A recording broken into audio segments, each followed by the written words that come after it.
what we're really hoping for is that this particular type of research really spurs similar types of research, right? I mean, again, the methodology that we used here and the general process that we used here is largely scalable in other states, especially using Medicaid claims data, right, in other states, to really take a deep look at where are the gaps in other states and what populations are experiencing the gaps and the delays the most in other states. I think is incredibly important in recognizing what the problem is and who the problem is impacting. If we're actually going to start creating kind of the interventions and solutions, we first need to understand the problem. And I think what the literature shows us to date is that we don't have enough of an understanding of the problem, especially for these populations and especially from a social determinants perspective. So hopefully we're hoping that this spurs more research, similar research in this space. And in terms of solutions, again, we need to first understand the problem better, and we need to understand which populations we're not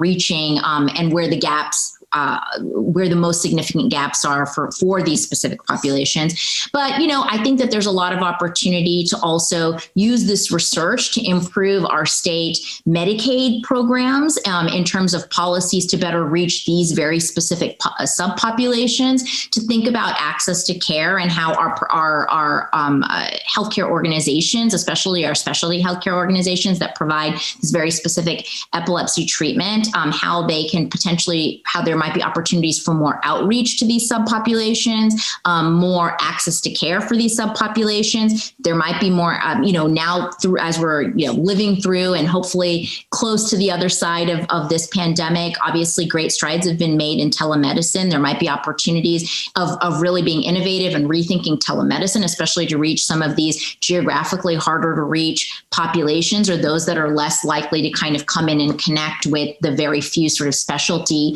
care venues that exist in not only in Arizona, but in many of our states. So again, I think there's a lot of opportunity for policy change at the state level and at the organizational level. But again, we need to first have a better understanding of what the problem is and who it's affecting. And so we're really hoping that this will spur more research and interest in that space.